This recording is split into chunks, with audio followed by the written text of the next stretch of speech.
Good evening, all of my Dynasty degenerates everywhere. I am your host for the evening, Rich Sickles, and with me tonight is the one and only Jorge Edwards. How you doing, Jorge? Yeah, I'm doing great. We were having so much fun last week on 365, and for those who haven't watched it, go back and watch that episode because it was hysterical, and I can't wait to get into today's topic here, Rich. Heck yeah, no, I'm right there with you. Tonight's going to be a good one. We're going to start things off. We're going to take a look at our rosters and what to do with them as the end of the season winds down. And in particular, we're going to look and find players that we can have as deep stashes and some players that are just roster cloggers that we can get rid of at this point. Before we get into that, though, we are going to do a little bit of revisitation of last week's topic about trade deadlines, whether or not to have them. We have a special treat for you tonight. I have some trades that in a league that I'm in, there was like 4 trades that went off back to back to back in a league that I'm in that doesn't have a trade deadline. And so I'm really excited to get into that just to see what you think about those trades. And hopefully if you're in the comments, or if you're in the chat, leave us a comment. Let us know what you think about the trades as well. If you have any questions or anything like that, please, by all means, hit us up in the chat. Come on over to YouTube, or I believe you can do it now on Facebook and Twitter as well. So wherever you're watching us, please let us know what you're thinking. In the meantime, though, before we get into all that, we got to rock the intro music. Jorge, can you treat that intro button like you're Happy Gilmore and just tap it in? Just tap it in. Just tap it in. Give it a little tappy. Tap, tap, tap-a-roo.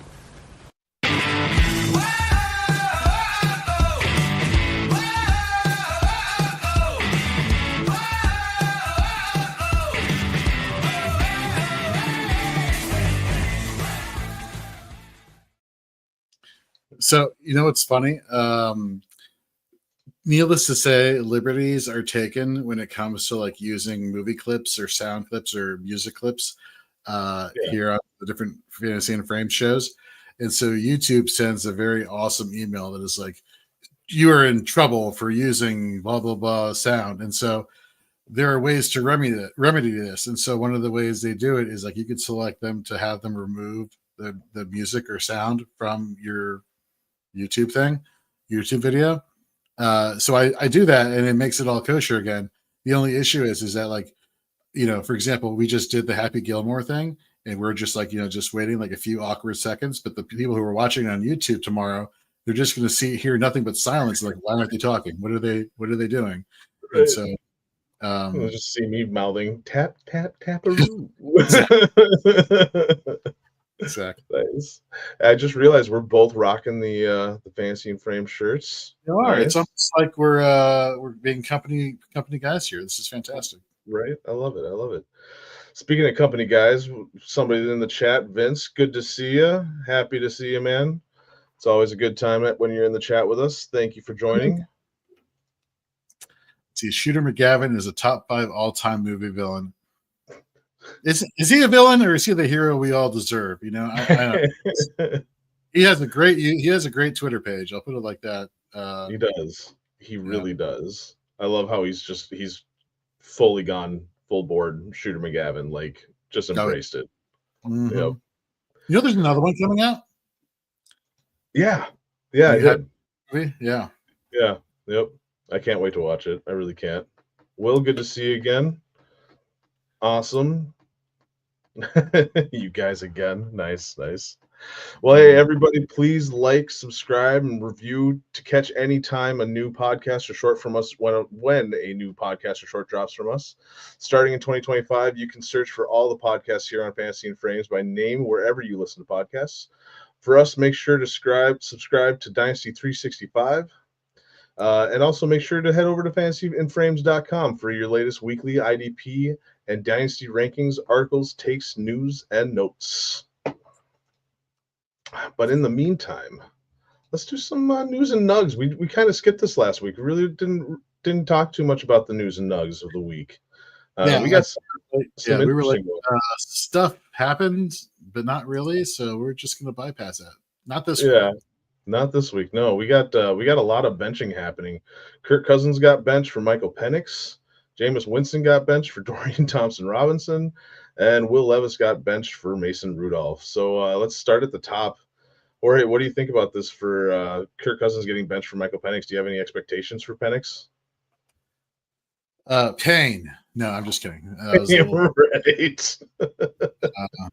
Anyhow, no. So when watching the Waiver Wire show with you all last night, and Keith Fleming is jamming out to Sister Act 2 music the second he found out that Penix was taking over for Kirk Cousins. What are my expectations? I don't know. A lot of Falcons fans, a lot of fantasy fans are happy to see the switch. They're happy to, anything is better than what they've been saying.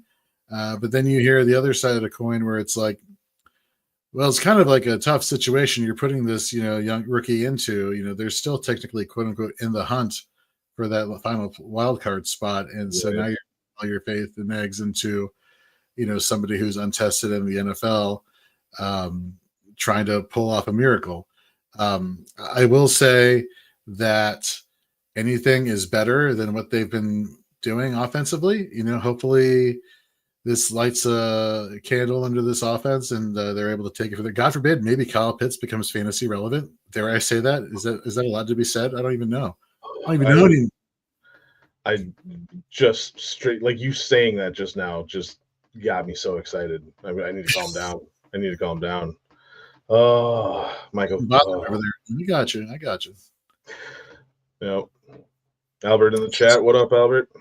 What do you think about this whole thing with Penix starting? For me, I'm I think it was the right move. I'm really torn because they paid Cousins so much money. They're still going to be paying him next year. Like, right. What are they going to do? Like, what is the goal of what they're doing right now by benching him and putting in Penix? Like, are they just checking to see what they have with Penix? Or are they wanting to, that, like you said, maybe they're thinking this is the best move for them right now for the hunt. Like Kirk Cousins, just with that Achilles injury, just isn't himself, and so they need to do something for the hunt for the playoffs. And Michael Penix maybe is the best move. I'm nervous about it. Pains personally. We got Will in the chat saying the best part of you introducing the nose was trying to say Winston got benched for DTR. Not laughing. Are there any fantasy football players and not? That's hilarious. But you're right. Kudos to you, Rich, for not falling apart and busting at the seams there. Right. A little chuckle slipped out. I couldn't help it. It just one that. Oh, I was just gonna say that's the one that blows my mind the most. I think. I'm going to preface this with saying when Dorian Thompson-Robinson came out, when DTR came out, I was super excited. I actually really liked him as a prospect. I remember watching tape on, who was it? It was one of the running backs, and I was watching the tape on the running backs for UCLA. Right? Sure. He was with UCLA. Who are you talking about? One of the running backs that played with DTR in college. I was scouting them. Okay. And every now and then I would see the quarterback make a play, and I was like, man, I like what he's doing there. Like every time I'm watching the running back, but the quarterback kept distracting me, and it was Dorian Thompson-Robinson, and so I was really excited about him coming out, but he really hasn't done anything to really wow me. And the fact that they benched, it might have been Charbonnet, Vince. You might be right. I think that's actually who it was. Yeah. Yep. But yeah, I think Jameis Winston is he's just fun. Like, how do you bench fun at this point in the season? Like, they're not really hunting for anything. So John McGlynn and Justin Taylor every so often put on during the middle of the afternoon the Dynasty Evaluation Show, which is really awesome to listen to. And I was listening to it on the way home today. And JT, who you'll hear on Shoot the Gap with me a little bit later, he brought up a good point. Like, what are you doing if you're making a quarterback change and you're a three-win team or a 5-win team? Like, you're going nowhere. You suck. The team is not going to, do anything of note. Like, what is? Oh, well, Jameis Winston throws so many interceptions. I'm like, okay, well, that's that is what it is. Like, what are you hoping this offense gets a spark from DTR and they're able to do something down the stretch? Like, how does that help you? If anything, that's costing you draft capital for next year. So it really makes no sense to make all these quarterback changes, except for this Atlanta situation, which again you could see. Again, it really comes down to can he handle the pressure? And speaking of pressure, with Atlanta being ranked 14th in pass blocking per PFF, we got to remember here for people who are making complaints that Kirk Cousins isn't, mobile because he's coming off of that Achilles. Let's remember, Penix was not known for his mobility. In fact, he suffered a torn ACL when he was more of a mobile quarterback early in college before he transferred to Washington. He became more of a pocket passer. So, I hope, you're not expecting, anything more than that. So you're really banking on this offensive line, which is not horrible, but it's like middle of the pack. You're really hoping that they're able to protect him long enough for him to make these plays down the field. And, it's going to be a wild ride. And the funny thing is that earlier in the afternoon yesterday, we all found out that they flexed the Commanders Falcons game to Sunday Night Football. And then a few hours later, they changed quarterbacks, the Falcons, that is. I mean, it's almost like they're going for ratings or something. Isn't that crazy? The NFL looking for ratings. Script writers are at it again, ruining fantasy football hopes and dreams everywhere. Or maybe saving them. Maybe Drake London truthers or Kyle Pitts. Oh my God, I said his name again. Kyle Pitts.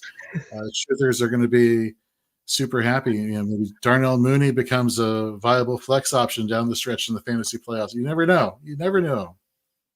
Nope. No, exactly. Well, we got one last one. Will Levis bench for Mason Rudolph. Any thoughts there? I actually kind of like that one a little bit. I think it's going to be better fantasy wise. I do like Will Levis a lot, but I think that just the little bit that we saw from Mason Rudolph, surprisingly, which is not something I thought that I'd be saying after his stint in Pittsburgh. But he actually looks somewhat good. I have. There's one league in particular that I'm in the playoffs in that I have Calvin Ridley, and I'm really hoping that Mason Rudolph and Calvin Ridley can make some magic happen. I'm hoping the super inefficient hyphenated king has one more miracle performance, referring to Nick Westbrook-Akini. I just want him to have one, 2 for 6 game with a 33% reception percentage or catch percentage for a touchdown, just to go to Nate Markham and saying, that's right, screw the process. Just go big or go home, because that's how we roll. No, that's not how we roll. I don't want to get a false illusion that that's our role, but it's just the way this fantasy football season has gone. It's just too funny for it to not happen one more time before the playoffs are over.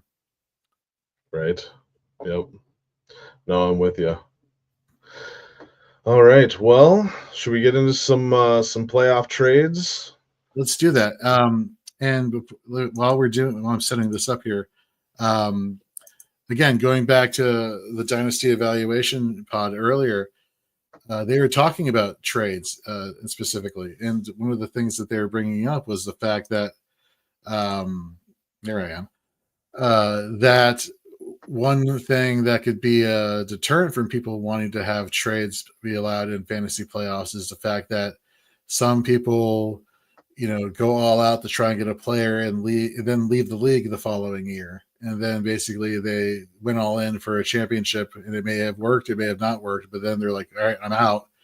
And the incoming manager has no draft picks and is, kind of stuck with a shitty roster, So they brought up the idea that if you're going to have trading during the fantasy playoffs, you should have the person who's making those trades put in some cash to have some type of investment into sticking around for the following year, as opposed to just dipping out. I'm kind of curious as to what your thoughts are about that scenario. Yeah, whenever it comes to, I suppose it would be a little bit different with them trading away players. When it comes to trading picks or anything like that, though, I always have it set up where, especially if a first round pick is involved, you have to pay for that season that you're trading away those picks in. So these trades went through, and as soon as the trades went through, I was getting notifications from everybody saying that they had paid for next year already. So we got our dues in and everything. So that's how I like to run it. That's very smart. You're a smart guy. It's almost like you should be hosting a Dynasty Fantasy Football podcast. You're so smart. All right. Well, this first one, this was the one that kicked it off. Jared Goff, Devin Achan for Brandon Ayuk, Brock Purdy, 2025 first, which is probably going to be a late one. What do you think about this as far as and I can tell you that the person receiving Jared Goff and Achan is one that he's going for the playoffs. He's in the playoffs right now. He's going for the championship. Man, if I'm the one who's if I'm giving away Achan and Goff and only getting Ayuk and Purdy, I feel like I got a steal because, is Purdy that good? I'm assuming this is Superflex, right? This is, yep. So you're getting like a quarterback 2 in this situation. I don't think Purdy is a quarterback 1, despite what Keith Fleming will tell you in the preseason. And Brandon Ayuk, he's a very interesting player because ever since his rookie year, you just saw the development, the increase in efficiency metrics, just everything that you can use to quantify and visualize improvement by a wide receiver. He was showing. And then especially last year, he broke out in the big way, and that's why he sat out and wanted that huge contract. He gets the contract, he stinks it up, and then he gets hurt for the season. Now, you could tell me that's attributed to the fact that he just wasn't in training camp and didn't get enough practice reps, and that's why he wasn't playing so well. But essentially, he's basically a one-year wonder when it comes to breakout performances. And the person who's receiving Ayuk, and you're assuming that he's going to be a wide receiver 1 going forward. He's had one good season, folks. Let's not blow it out of proportion. Jared Goff has been shown for the past few seasons he's a capable quarterback. And one of the knocks about Achan at the end of last year was like, is he durable enough? And then he put on all that weight in the preseason and still maintained his speed, and he's been fine for most of the year. So, like I said, to give away Ayuk and Purdy, I know he's like trying to sweeten the pot with the 25 first, but I don't think I would have to. The person who got Goff and HN got a steal, I think, in this situation. Yeah, no, I'm with you there. I think it was nice for both of them. I really do. I like Ayuk. You're right about him being so far a one-hit wonder, and hopefully that's not all he'll be. I'm still hopeful for him to show up, and so I like the stack of Ayuk and Purdy together, plus that 25 first. I don't think it's that far off, but I think that the Goff side wins it for sure, and he got what he needed for the playoffs. So absolutely, yeah. And he didn't have to give more up for those guys. It's great. Good for him. Right. Yeah. Or her. Good for him. Yep. Real quick, Drew in the chat. Drew from Fourth and Frames, which you can catch me on directly after this show. I'll be on Fourth and Frames with Drew and the boys. He said he loves the idea about the having to pay for the draft picks, but he has a hard enough of time getting his league mates in the home league to pay for his current year. So what you got to do, Drew, is you need to hire on a treasurer. It could be one of the league mates. Find somebody to be the treasurer, and then you give them a bat. Yeah, or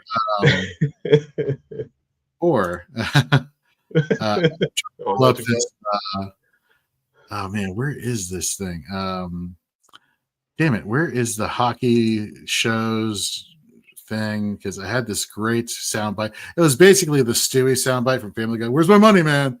Where's my money? You gotta get Stewie. Right. Yes. Yeah. Where my money at? Where my money at? Just punching Brian over and over again. Yes. Yeah. Exactly. Yep. Should we go to the next? Let's go to the next trade. All right. By the way, folks, if you're watching this, please let us know what you think. Who got the better side, and whether or not you agree with either of our takes, whether it's fair trade or whatnot. This is very interesting. This is true. Yeah, this one had the chat going, what? Rico Dowdle for Christian McCaffrey straight up. And the one receiving Rico Dowdle was the one that was that's competing right now. So Christian McCaffrey was trying. He had Christian McCaffrey, and he was trying to replace him. I personally, what are your thoughts here? Personally, looking at it, like I get it. Rico Dowdle has looked pretty good for the Cowboys. I mean, he is kind of their running back. I don't think he's going to be the running back of the future, though. That's the only thing. So to me, this was a 1 year a 2 week loan of a running back for Christian McCaffrey. If that's all that they needed, and I think that's pretty much what they were missing was one good healthy running back or an extra running back in RB2. If that's all that they really needed, I can understand giving up McCaffrey for that because we don't know what's going to happen with McCaffrey going forward. And if that's what you needed to get over the hump to get into the championships, yeah. But looking at it at face value, it definitely was like, what? How? Let me check the comments here. Let's see. Willpower in the chat. He says, that's all you had to give up for CMC. Where do I sign up? That's gross. Yep. 3MR, who, by the way, if you're not reading Drew 3MR's plays and fades over fantasyandframes.com every week, do so. He's been knocking them out of the park so far in the month of December. Absolutely. So he's going to definitely help guide you to a fantasy championship this year. And follow him at Drew 3MR. He says, I know CMC is hurt and Dowdle is playing well, but Dowdle is still an undrafted free agent that could easily be replaced. Exactly what you were just saying there, Rich. However, let me make the counter argument here. And we were talking, and this is one of the things we were talking about on 365 last week, is that if you're in the semifinals and you want to get to that championship, if you're the person giving away McCaffrey, do you do it, but you only do it if you get a haul, right? I mean, that's kind of like what we were saying. You're kind of like building for the future. You want like those extra draft picks to kind of help compensate you for the loss. Well, and this is a little bit different though, because like straight up, I don't see this.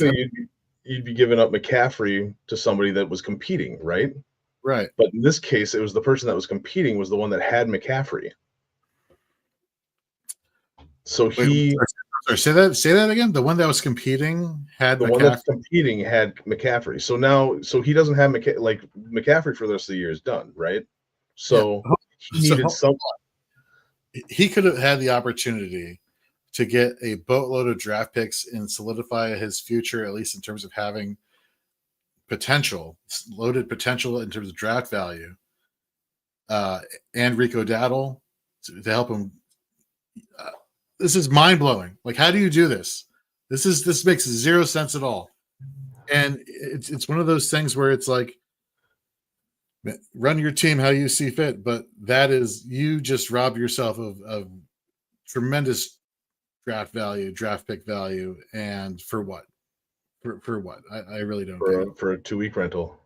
Yeah. In hopes that is what you needed to get over the hump. Like that's, I mean, like, and I'm going to say this with, like, I'm willing to overpay if I'm the one that's competing. I'm willing to overpay to make it happen, and this is definitely an overpay for Rico Dowdle. This was a huge overpay, but I do get the concerns with McCaffrey too. So I understand that maybe he thought the value on McCaffrey was much lower than it was, but I still, the Dowdle guy or the McCaffrey guy, the one that received McCaffrey. Congratulations to him. But so here's the thing though. You're making this in the semifinals. Like, you don't even know if you'll get to the finals with this type of with battle. Now, if this was championship week, right, and you pull off a trade like this, or you try to put like the idea of making this trade enters your mind, I'm one win away from winning a fantasy championship. And I know the point of Dynasty is to think years in advance, but to become a dynasty in fantasy, you got to start with one championship first and build from there. There is the only situation where I would be like, man, just give me that solid RB2. I want to go get that championship this week because I'm not getting it with a McCaffrey roster. that's where that thought bubble creeps into play. But to do it in the semifinals, where I'm not even guaranteed a spot at the championship opportunity, Right. Folks, if you were in championship weekend, would you make that trade now? Does that change your opinion on making this trade? Needing RB2 championship week. Curious to hear what you all have to say here. Drew says in the chat, Dowdle has a tough matchup this week too. Imagine he puts up a sticker and you get eliminated. Exactly. Right. Exactly. Next week, the week after, when you're already in the championship game. Yeah. Week too early. Yeah, right. Exactly. That's the one. That's what I was thinking. Was it was just a week too early. I like what Will said here too about maybe get a first or second thrown in that deal to try to make it a little bit more even for the now Dowdle owner. He should have gotten a little bit extra on top. I agree. Willpower says in the chat, if I made it to the championship week, I would hope I would have better options and Rico Dowdle on my bench. Fair enough. Yep. This is so does your, I'm assuming this league is like on the up and up, and this wasn't like put to a vote, or it wasn't like. No, this is a Scott Fishbowl league. Actually, this is a mirror of Scott Fishbowl 10. This is a bunch of guys that I met from when I first got into Scott Fishbowl. Nice. Okay. Yep. Very nice. Yep. Let's go to the next trade. Ooh, this is interesting here. Okay, take it away. Yep. We got Devontae Adams and George Kittle for DeAndre Hopkins, Sam Laporta, and a 2025 third.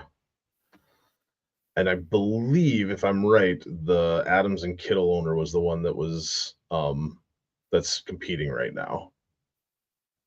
So if you're competing, would you give up Hopkins and Laporta and a third to get Adams and Kittle? I feel like where they're at in their career, Adam and Hopkins kind of wash a little bit. Like their values are relatively close to me. Adams a little bit more, but I think they're relatively close.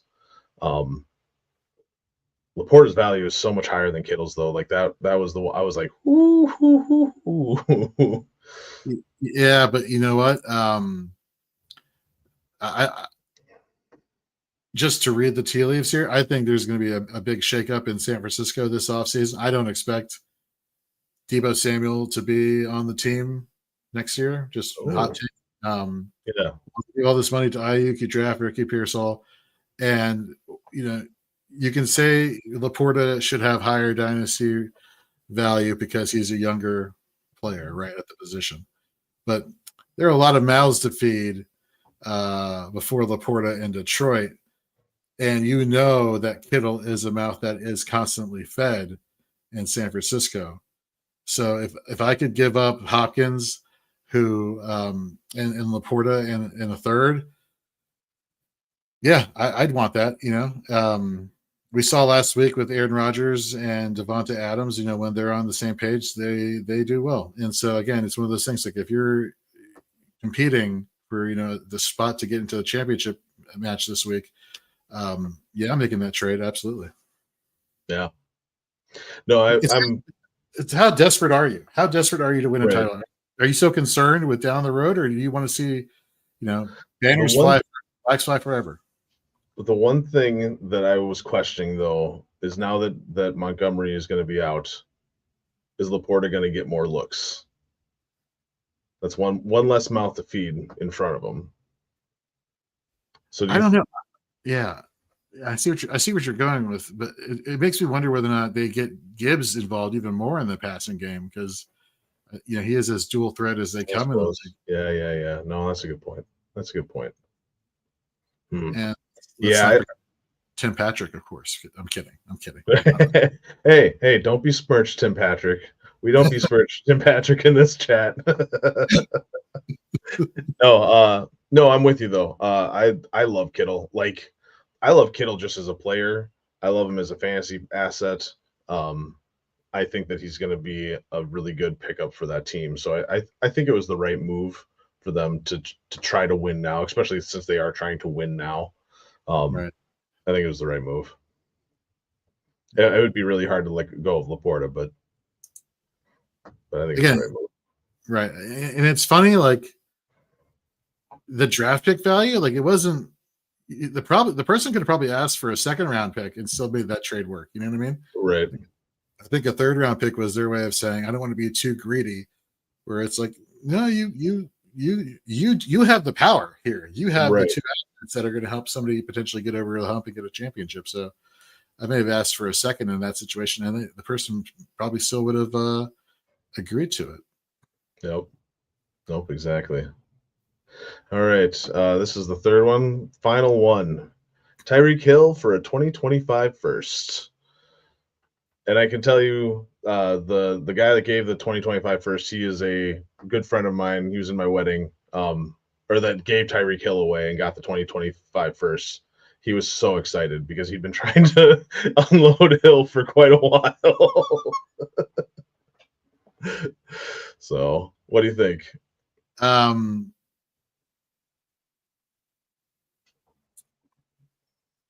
can take this one first.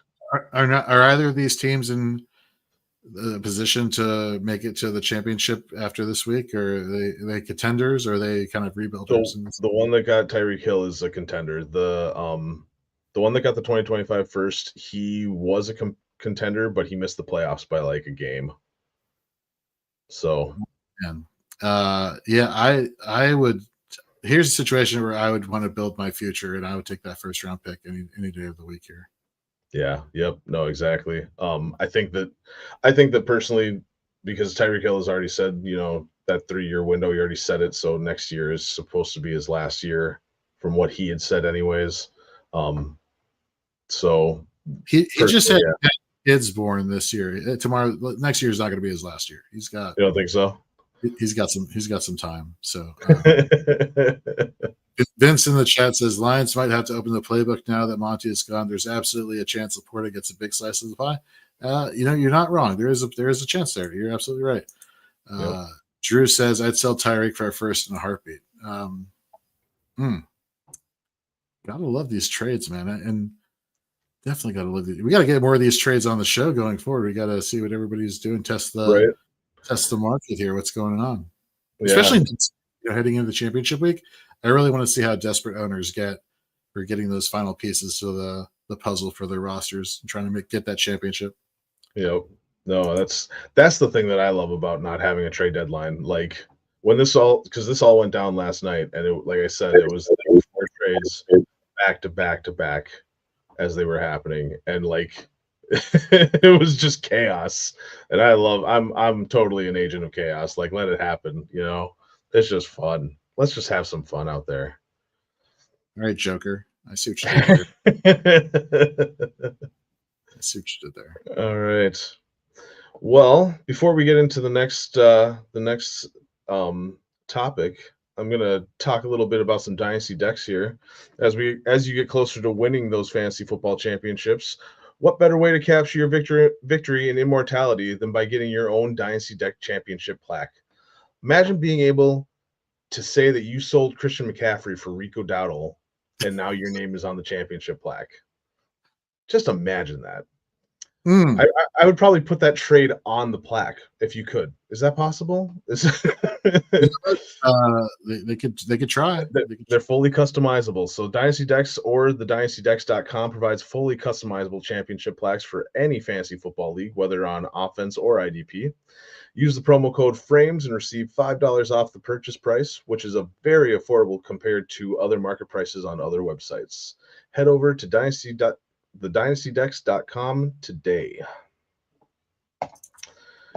Could you imagine that though? Let me tell you, like the guys over at Dynasty Decks who run Dynasty Decks, they even told me like we'll make whatever works, whatever you want to have written on your. So that would be awesome if they threw that in there. Like I gave up Christian McCaffrey for Rico Dowdle. Suck it. I won the championship, right? Yeah. Oh man, no, that's good. That's good. All right, so let's get into the next topic. We're going to talk about some. We're gonna go deep here. We're gonna really try to grab some players that are not on these deep rosters. I mean, that's the one thing with Dynasty is rosters are so deep. Anyways, you're looking at 28 men teams most of the time, but there's still some stashes that are worth grabbing out there. There's some guys that are on the waiver wire that's worth a stash in my opinion, and in Jorge's as well. And we're going to talk about that here, and then we're also going to talk about some roster cloggers. So some guys that are on the cut line that can get cut, that you can drop and make some room for those rookies that are coming in this next year. So just to start things off, we'll do the deep stashes. Jorge, who's your first deep stash? So it's kind of tricky because, you know, a lot of these, you know, at least 2 out of the 3 players I'll be talking about, they've been thrust into starting roles this season, either due to injury or necessity. So I probably to start the season, these guys were not, you know, household names, and now they have the potential to go on a hot streak and help you win a title this year in Dynasty. But let's say it's a shallower league, you know, you want to go for people who are just not rostered. Somebody that I was very excited about going to the Miami Dolphins this past year out of the University of Virginia was Malik Washington, slot wide receiver. This guy, I want to say, per PFF amongst all wide receivers in this past draft class, has the highest yards after the catch per reception. You know, he is a take it to the house type of player, that explosive player that, oh no, maybe a Tyreek Hill, you know, maybe not. I'm not saying a Tyreek Hill replacement, but, you know, the skill set of being able to get those yards after the catch is definitely important. And he's definitely somebody who could carve up defenses, I believe, if given the time and given the opportunity to mature. And let's not forget, Jalen Waddle has been used a lot in the slot also, but you know what Jalen Waddle has also done? Missed a lot of time due to injury the past few years. And so the question you have to ask yourself is, how much of an investment are they going to keep putting into Jalen Waddle year after year? And are they going to move him out if Tyreek Hill in 2 years leaves? Is he going to go play predominantly more outside and just totally evacuate the middle of the field? And that's something about Malik Washington also. Not the biggest wide receiver, definitely somebody who's going to get wrecked if you go over the middle, but he relishes it. He loves going over the middle. He loves just making those tough plays. And with his speed, I think he has a lot of upside here in this Miami offense, assuming that, you know, they don't blow up the coaching staff and the team after, you know, having a dismal performance this year. But we'll see. But talent-wise, one of the things about him at Virginia that I really enjoyed is that, yes, the level of competition compared to the SEC, the ACC is not exactly, you know, up there. And I'm being really nice by saying that. But opponents knew that Malik Washington was it, you know, and one of the things that really impressed me is that even though other opponents knew, like, the key to Virginia's offense is you stop Malik Washington.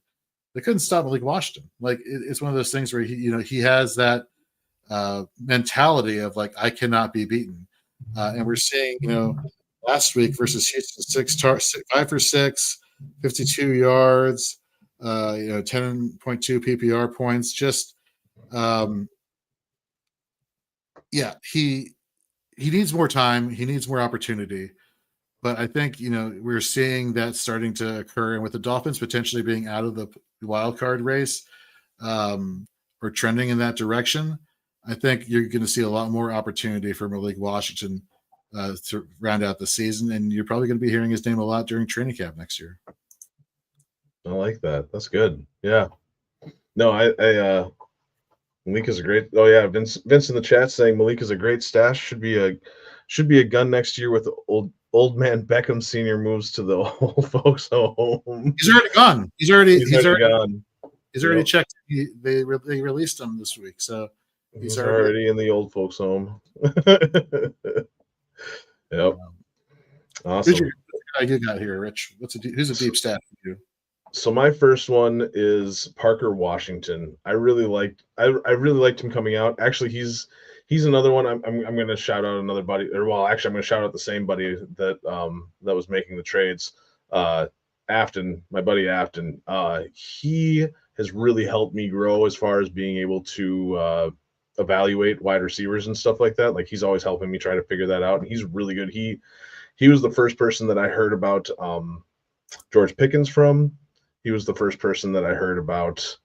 Oh, dang it. I can't think now. But he's like, every year he finds a guy that is his guy. And George Pickens was one of them. Parker Washington was one of them, and they usually end up doing something in the league. Parker Washington, his snap count has gradually increased especially ever since Christian Kirk went down.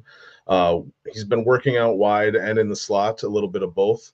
He's about 277 snaps to 135 snaps, according to Pro Football Focus.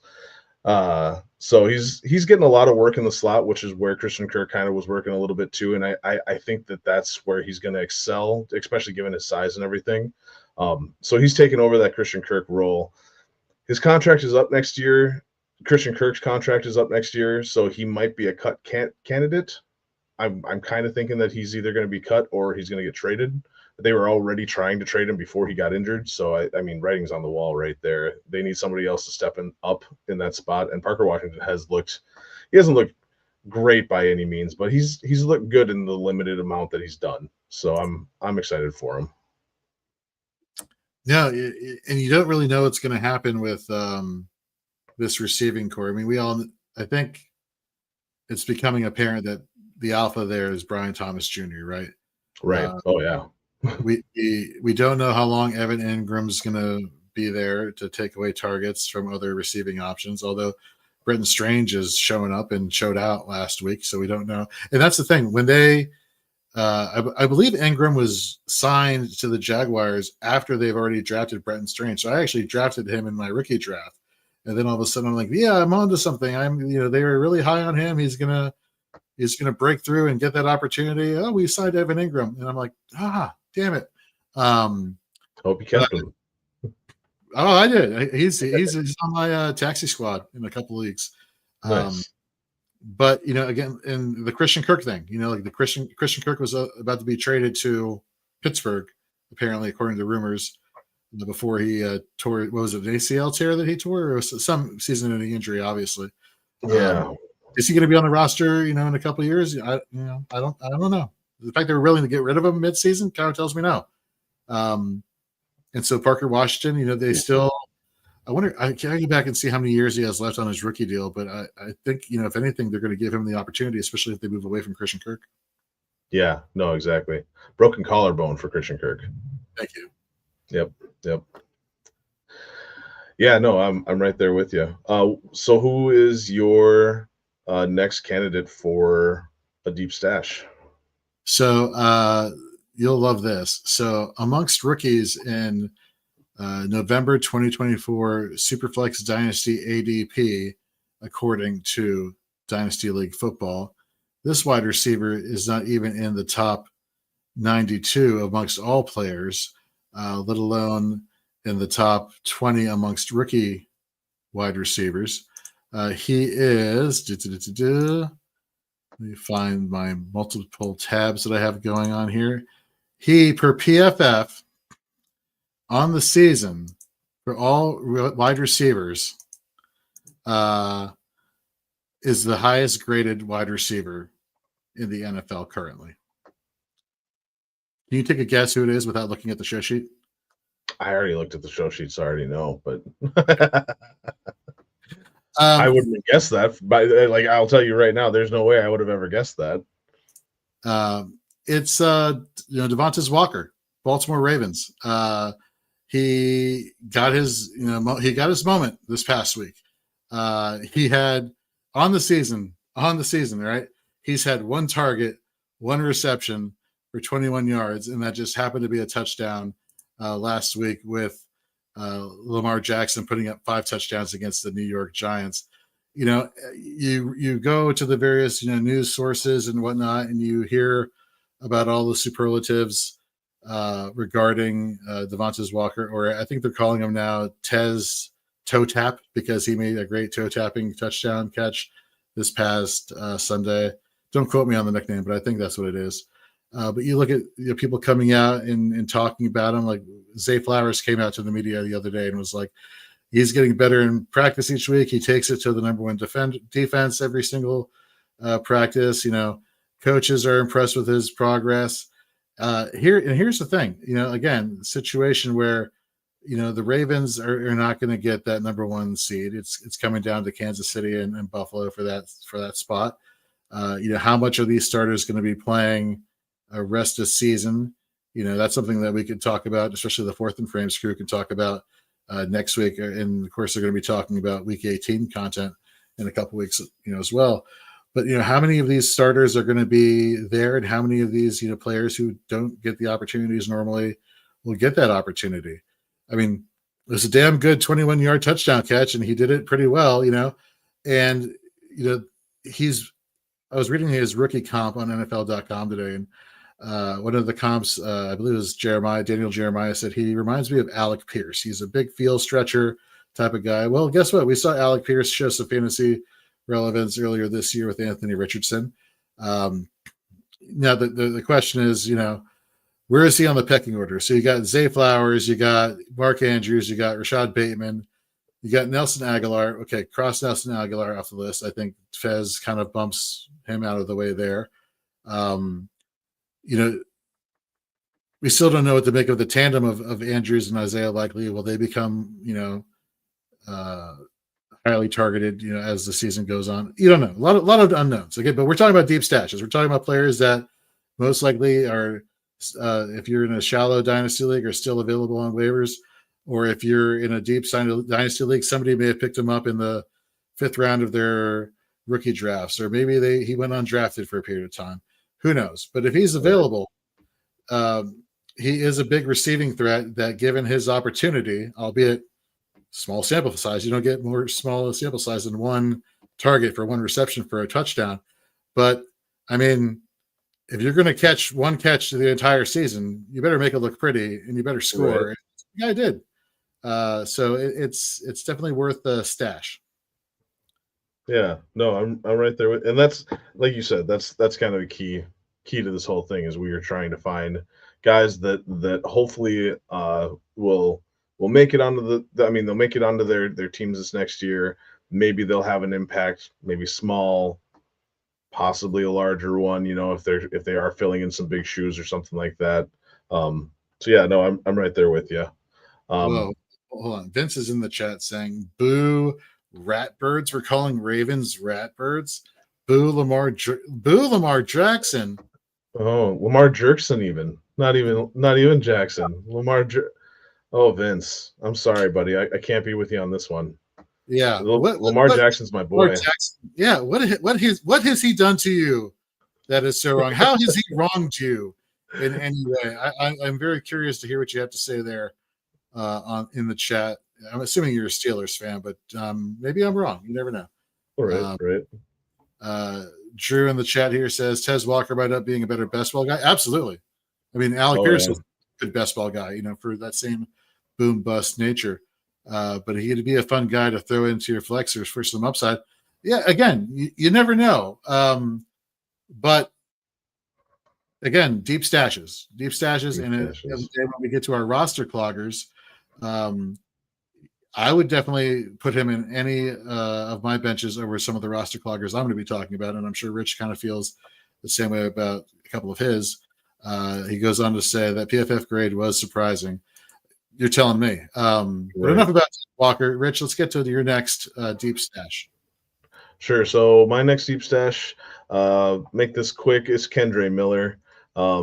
He's had limited snaps, but Pro Football Focus does have him ranked just ahead of Alvin Kamara. He's a better runner, worse receiver according to Pro Football Focus. We'll see what happens with Kamara. I know he just got extended and everything, but I think that Kendre Miller will have a role moving forward as long as they move on from the coaching staff, which they have. Finally getting to see something out of him last week, maybe again this week. He actually looked pretty good last week, and that's the main reason why he's one of my. I'm not ready to give up on him quite yet. I'm holding on hope for him. So. Yeah, I hear it. And I feel like if you're going to make a move to try to get Kendre Miller at like maybe a second round value, maybe throw in a third. Right now, between now and Sunday is the day to do it, or is the time to do it, because Kamara doesn't play and Miller goes off, then right. You know what I mean? Now we're talking different situations here. And so Yeah. Definitely a get now guy. Literally, go get him now. Yep. Exactly. Go now. Stop listening. No, wait, don't stop listening. We still got guys to talk about. Multitask. Multitask. Guys, gals, you mastered it. We don't know how to do it, but we could try. Right. We're trying our damnedest here. Drew says he loves Ken Dre. I don't know if Dennis out. I don't know if you got off the show, Drew, but yes, we agree with you 100%. For everybody tuning in, thank you very much for tuning in. We know it's the height of redraft season, but you know what? We're Dynasty 365. We talk about Dynasty all year long. So I appreciate you all in the chat and everybody who's watching across all their various social media platforms. Yeah, no, absolutely. Thank you all. This has been a ton of fun. Should we get into our last couple of who's your last guy? So he's really out of necessity, he's seeing a lot of playing time. That's Jalen Coker. Again, it's one of those deep stashes. Again, somebody who, when given the opportunity, has been balling out. Xavier Legette has been dealing with an injury. Okay, well, next man up. Who's gonna make plays? Who's gonna make Bryce Young look good? And it's been Jalen Coker last week, 6 targets, 4 receptions, 110 yards, 21 fantasy points versus Dallas. Has Arizona this coming week, but then gets Tampa Bay, which is a great matchup for wide receivers. Again, how much can somebody be really asking for Jalen Coker now in terms of like draft pick value or trade value? I don't think a lot, even though he's had a couple good games this year. I think this Panthers offense as a whole is just, they're finding something. They're finding something good, and they're especially Bryce Young is starting to turn that corner. Who, if you remember, folks, last week he is my cheat code for Week 17 versus Tampa Bay. They give up the most points to the quarterback. So just FYI, if you can acquire him, do that as your QB2 for Week 17. Heard it here first. Anyhow, again, deep stash. Go get them. Go get them. Get anybody who's producing. Try to get. Exactly. Like my last guy here, Noah Gray. Then I'm going to be honest. Like Noah Gray, he's not much of a deep stash anymore. He's owned and rostered in 75% of leagues at this point. This was really just a moment for me to brag because I had been talking about Noah Gray for the last couple of years. And he's 6th best tight end according to Pro Football Focus, 7th ranked receiver, 8th ranked pass blocker. So he's making it happen in both sides of the ball, or both parts of the offense. He's tight end 16 on the year. And over the year, he's had 8 tight end 2 finishes and 2 tight end 1 finishes. And that's with Travis Kelce being around throughout the whole year, right? Like, I don't think he's missed any time. So Noah Gray has been making this happen even with one of the best tight ends in the league. Future Hall of Famer. I think that he is somebody that if you can still get him, you definitely should be trying to, because I think he's the future for the tight end position in KC. I mean, he's the one who's been getting all the touchdowns all season long, which I find hilarious. Right. Kansas. No, I mean, Travis Kelce is only going to be there a few more years, and they already showed that they're showing favoritism towards Gray, so I like it. Yep. All right, roster cloggers. Let's fly through these. We're running out of time. Jorge, you want to go first? I'm just going to give you all my guys right now. Yeah. Players that I would rather have Malik Washington, Devontae Walker, and Jalen Coker over. I'd rather have them over Ezekiel Elliott. That experiment is done and has been done for years. De'Ami Brown, he had a great week 2 for DFS a couple seasons ago. Ask Keith Fleming and Joe Matz on the Daily Fix. And here's the next one, Jahan Dotson. Goodbye. Right. His rookie year, fantastic. I mean, if you were to get good draft pick value for Jahan Dotson after his rookie year, fantastic. He goes to a quote-unquote better offense in Philadelphia, which they are, than Washington was heading into the season, and they are right now. But even he, when given the opportunity, is just not producing. And I don't got time for this. There's no pathway to upside here for Jahan Dotson or De'Ami Brown or Ezekiel Elliott. So if these guys are on any of your rosters, go take take your chance on Malik Wash and Devontae Walker and Jalen Coker. Absolutely. Yeah, and for me, the guys that I am taking my guys over is Jalen Hyatt. I think he's done. The experiment is over there in New York. Miles Sanders, that should have been over already. If you have him still on your team, I apologize. I'm sorry for you. I do. So, I'm right there with you. But I'll be dropping him here in the next week or so. And then, like we were talking about earlier, Dorian Thompson-Robinson. Unless he does show up and blow up this week, I don't think that he'll be making much of an impact on that team. So I would wait until after the offseason to make sure everything plays out the way that it looks like it's playing out. But he's probably going to be droppable. So, but all right, well, we hit it. Thank you to everyone who watched on YouTube or listened to us from your favorite podcasts. Follow us on Twitter or X. I am at Rich Sickles GBM. Jorge is at Jorge B. Edwards. And you can follow all of us at Fantasy and Frames.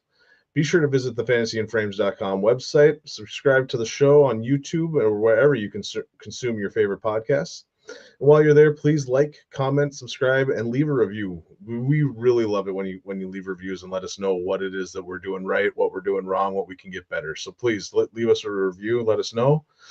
And like all the Fantasy and Framing shows, we're Dynasty 365 for your Dynasty needs. Coming up next, you can catch me rolling on over with the Fourth and Frames crew for Redraft content. Later tonight will be Shoot the Gap for IDP content. And then you can get your daily fix for the DraftKings DFS content. I believe that's on Fridays. Is that correct, Jorge? Fridays at 9 p.m. Eastern. Fridays at 9 p.m. Eastern. And tune in on Tuesdays for the Waiver Wire show, where you can also catch me with Stacy and the gang.